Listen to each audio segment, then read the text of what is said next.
अमरावती शहरातील प्रभाग क्रमांक 10 आणि 11 मधील संपूर्ण कचरा फ्रेझरपुरा स्मशानभूमी परिसरात टाकला जात असल्याने स्थानिक नागरिकांचे आरोग्य धोक्यात आले आहे।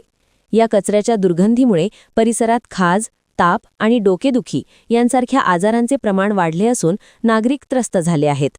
विशेष म्हणजे अंत्यविधीसाठी येणाऱ्या नातेवाईकांनाही या कचऱ्याच्या ढिगाऱ्यांमुळे मनस्ताप सहन करावा लागत आहे। या समस्येकडे लक्ष वेधण्यासाठी वंचित बहुजन आघाडीने महानगरपालिका प्रशासनाला निवेदन दिले आहे। पुढील 8 दिवसांत हा कचरा साठवण केंद्र बंद न झाल्यास तीव्र जनआंदोलन छेडले जाईल असा इशारा पक्षाच्या वतीने देण्यात आला आहे। या आंदोलनामुळे निर्माण होणाऱ्या परिस्थितीला सर्वस्वी मनपा प्रशासन जबाबदार राहील असेही निवेदनात नमूद करण्यात आले आहे। मी रुग्णसेवक सुरेश ताडे, वंचित बहुजन अमरावती। आज आम्ही महानगरपालिका आयुक्त मॅडम यांना निवेदन देण्यासाठी आलो की फ्रेझरपुरा स्मशानभूमी या ठिकाणी महानगरपालिकेने संपूर्ण प्रभागाचा कचरा त्या ठिकाणी साचवण्यासाठी डम्पिंग ग्राउंड तयार केलेला आहे। मात्र त्या डम्पिंग ग्राउंडमध्ये पंचशीलनगर, लुंबिनगर, वडरपुरा, कुंभारवाडा, फ्रेझरपुरा या ठिकाणी असलेल्या नागरिकांना अज्ञात रोगाची लागण झालेली आहे।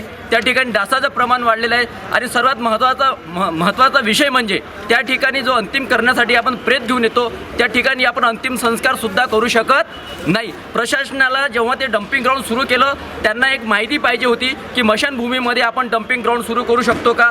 हा तेथील नागरिकांचा अपमान आहे व तिथे येणाऱ्या प्रेतांचा सुद्धा त्या ठिकाणी मोठ्या प्रमाणात अपमान होत आहे। तेव्हा आम्ही वंचित बहुजन आघाडी अमरावती शहराच्या वतीने, जिल्ह्याच्या वतीने, भारतीय बौद्ध महासभेच्या वतीने महानगरपालिका प्रशासनाला एक आव्हान देतो की 10 दिवसामध्ये जर तेथील डम्पिंग ग्राउंड बंद केलं नाही तर वंचित बहुजन आघाडीच्या वतीने ते डम्पिंग ग्राउंड बंद करण्यात येईल। तिथून संपूर्ण कचरा ट्रकाने भरू महानगरपालिकेच्या या ठिकाणी ग्राउंडमध्ये आणून टाकल्या जाईल आणि समोर घडणाऱ्या सर्व परिस्थितीला महानगरपालिका प्रशासन जबाबदार राहील। धन्यवाद।